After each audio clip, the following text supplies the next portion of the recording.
Cześć, z tej strony Adrianna Grobelna-Krajcer, to jest pierwszy odcinek podcastu i dzisiaj odpowiemy na pytania, jak poradzić sobie z problemem nietrzymania moczu. Pelvis.med. Zadbaj o swoje zdrowie intymne na każdym etapie życia. Na wstępie musisz wiedzieć, czym tak naprawdę jest nietrzymanie moczu, ponieważ my chorobę, jaką jest tak naprawdę nietrzymanie moczu, traktujemy bardzo zero-jedynkowo.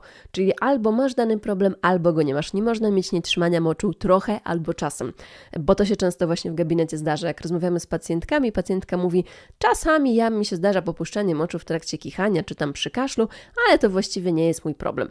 I teraz Ty musisz wiedzieć, że nietrzymanie moczu tak naprawdę jest każde bezwiedne popuszczenie moczu, czyli popuszczenie moczu, które dzieje się bez Twojej woli. I nieważne, czy to się zdarza czasami przy kaszlu, czasami przy kichnięciu, jeżeli dany problem się pojawia, to tak masz nietrzymanie moczu. I tutaj też zauważ, że nietrzymanie moczu wcale nie jest tak rzadką chorobą, nie jest tak rzadką dolegliwością, ponieważ na popuszczanie nietrzymanie moczu cierpi aktualnie w Polsce ponad 35% kobiet. Czyli jakbyś tak spojrzała na swoje grono koleżanek, znajomych czy może rodziny, mogłybyśmy powiedzieć, że co trzecia kobieta będzie miała popuszczanie moczu. My nietrzymanie moczu dzielimy sobie tak naprawdę na 3 rodzaje. Pierwsze, najczęstsze to jest wysiłkowe nietrzymanie moczu i dzisiaj się na nim troszeczkę więcej skupimy. Drugi rodzaj to naglące nietrzymanie moczu, a trzecie to mieszane. I mieszane nietrzymanie to jest taki miks wysiłkowego i naglącego. Obiecuję Wam, że o naglącym i mieszanym kiedyś sobie jeszcze troszeczkę porozmawiamy. Jeżeli chodzi o wysiłkowe nietrzymanie moczu, to tutaj winowajcą mogą być mięśnie na miednicy.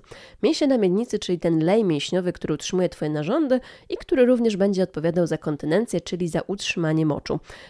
Warto myślę zaznaczyć, że nie zawsze problemem będzie za słabe dno miednicy. Czasami nietrzymanie moczu może również brać się ze zanadto napiętego dna miednicy.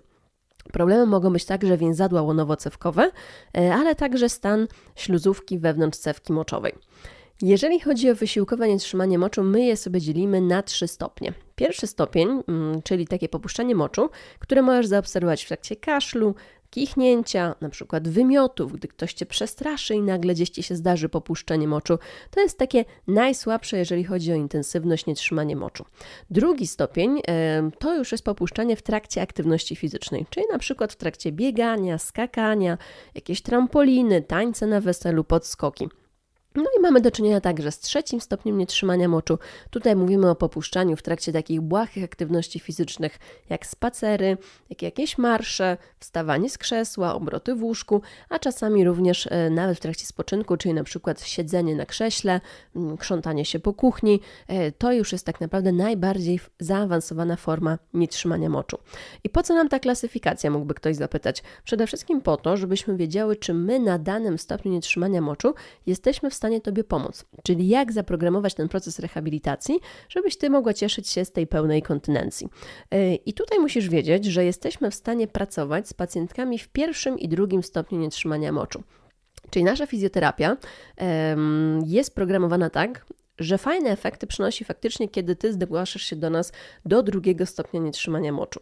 To nie jest też tak, że jeżeli zdarza Ci się popuszczanie moczu w trakcie spacerów albo na przykład właśnie w trakcie zmiany pozycji w łóżku, to fizjoterapia na pewno Ci nie pomoże, natomiast musimy się spodziewać, że te efekty w 3. stopniu nietrzymania moczu mogą być osłabione, albo na przykład zobaczysz poprawę, ale tylko do pewnego momentu. Tak więc książkowo i zgodnie z założeniami PTUG, czyli Polskiego Towarzystwa Uroginekologicznego, 3. stopień nietrzymania moczu powinien być kwalifikowany na zabiegi operacyjne. Dzisiaj na zabiegach się nie będziemy skupiały, możliwe, że kiedyś sobie jeszcze omówimy te procesy operacyjne w nietrzymaniu moczu, ale dzisiaj skupiamy się już na fizjoterapii, czyli na rehabilitacji. Przede wszystkim przystępując do takiej fizjoterapii w nietrzymaniu moczu, musimy poddać analizie Twój sposób oddawania moczu.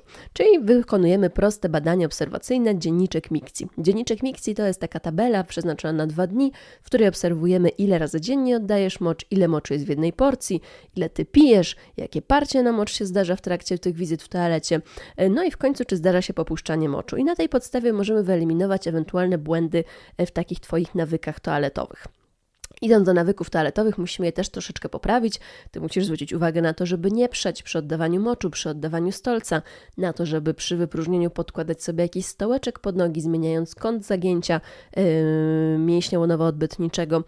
Musisz zwrócić uwagę na to, żeby siadać przede wszystkim przy oddawaniu moczu, czyli nigdy nie oddawać moczu w takiej pozycji narciarza, nie przyspieszać tego strumienia moczu. To są tak naprawdę najważniejsze rzeczy, o których musisz wiedzieć. My w trakcie fizjoterapii oceniamy sobie także stan Twojego dna miednicy. Jest to badanie przezpochwowe, które wykonuje fizjoterapeuta uroginekologiczny i w trakcie takiego badania właśnie analizujemy pracę mięśni dna miednicy, oceniamy więzadła łonowo-cewkowe, stan błony śluzowej w pochwie, ewentualne obniżenia narządów rodnych. Musisz też posiadać umiejętność aktywizacji, czyli napinania, ale także rozluźniania swoich mięśni na miednicy. W trakcie badania sprawdzamy, jak te mięśnie pracują, a następnie podczas wizyty uczymy Cię napinania, rozluźniania mięśni i zadajemy takie pierwsze zadanie domowe w formie treningu. Na początku jest to praca izolowana, czyli przeważnie taka, w której Ty leżysz, skupiasz się w pełni na mięśniach, a stopniowo w miarę upływu czasu przechodzimy sobie do aktywacji mięśniowej w trakcie ćwiczeń ogólnorozwojowych, przysiadów, zrywów do biegu, tak żebyś Ty w pełni mogła wrócić do aktywności fizycznej. Na pewno w trakcie terapii musisz też zwrócić uwagę na modyfikację aktywności fizycznej, czyli nie powinno być tak, że my prowadzimy terapię nietrzymania moczu, a Ty biegasz, zakładając sobie, dajmy na to, coraz grubsze podpaski, coraz większe podkłady. W trakcie terapii musimy ograniczyć aktywność, która zwiększa nietrzymanie i tutaj prawdopodobnie będzie to bieganie i skakanie, będą to mocne, intensywne treningi siłowe i ewentualnie mocne treningi brzucha, mięśni brzucha, czyli brzuszki. W trakcie terapii my też wykorzystujemy sobie pesary. Pesary, czyli takie silikonowe krążki, silikonowe kostki, czasami też miękkie, takie jak gąbczaki, one wyglądają tampony, które zabezpieczają Cię przed wyciekiem moczu, generując ucisk na cewkę moczową, ewentualnie podciągając narząd do góry. Zmienia to też statykę narządów rodnych, jeżeli chodzi o ustawienie miednicy i nie wywiera takiego nacisku na pęcherz i na cewkę moczową. Przy tym Ty też możesz trenować, możesz ćwiczyć, nie bojąc się o ten wyciek moczu. Tak więc, tak jak widzisz, mamy dużo do zrobienia, jeżeli chodzi o nietrzymanie moczu. Zapamiętaj, że nie jest to problem, z którym Ty musisz żyć, z którym musisz się mierzyć na co dzień.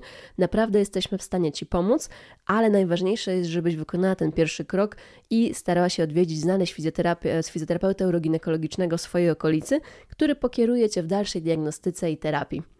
Dziękuję serdecznie i do zobaczenia w kolejnych odcinkach podcastu.